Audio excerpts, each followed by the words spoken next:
Yet here, Laertes, aboard, for shame, the wind sits in the shoulder of your sail, and you are stayed for.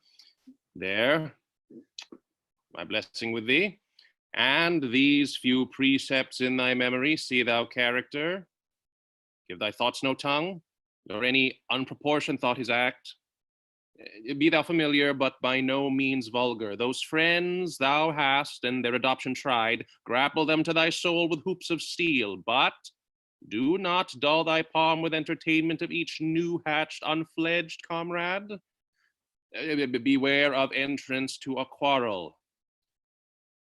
Being in, beareth that the opposed may beware of thee. Give every man thy ear, but few thy voice. Take each man's censure, but reserve thy judgment.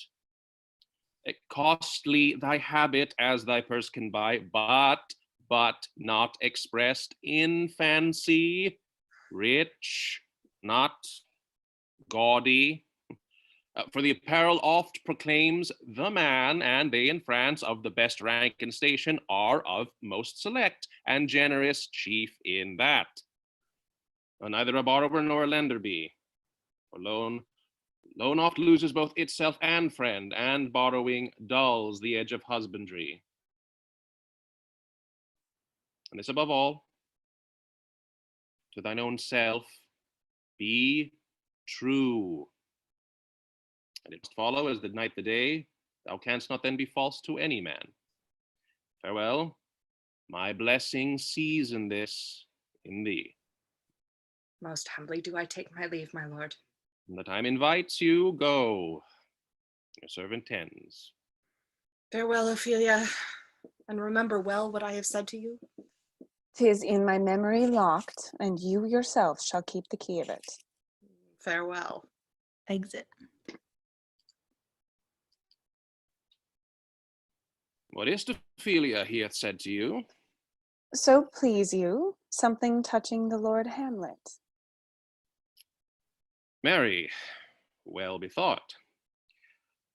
'Tis told me he hath very oft of late given private time to you, and you yourself have of your audience been most free and bounteous.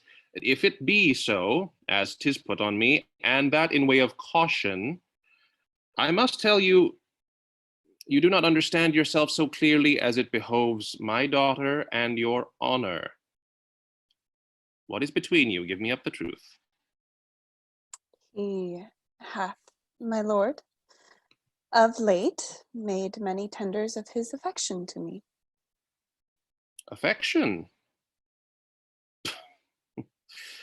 You speak like a green girl, unsifted in such perilous circumstance. Do you believe his tenders, as you call them?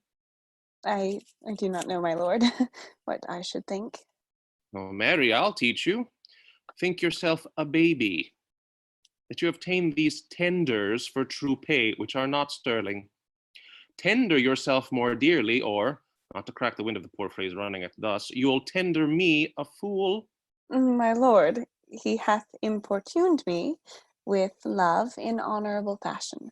Aye, fashion you may call it. Go to.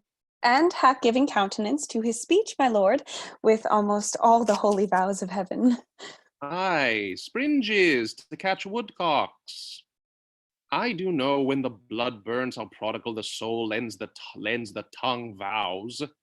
These blazes, daughter, giving more light than heat, extinct in both, even in their promise, as it is a making, you must not take for fire. From this time, be somewhat scanter of your maiden presence. Set your entreatment at a higher rate than a command to parley.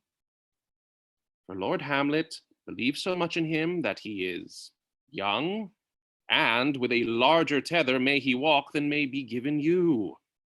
In few, Ophelia, do not believe his vows, for they are brokers, not of that dye which their investments show, but mere implorators of unholy suits, breathing like sanctified and pious bawds, the better to beguile.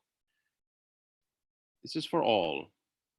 I would not, in plain terms, From this time forth, have you so slander any moment's leisure as to give words or talk with the Lord Hamlet. Look to it, I charge you. Come your ways.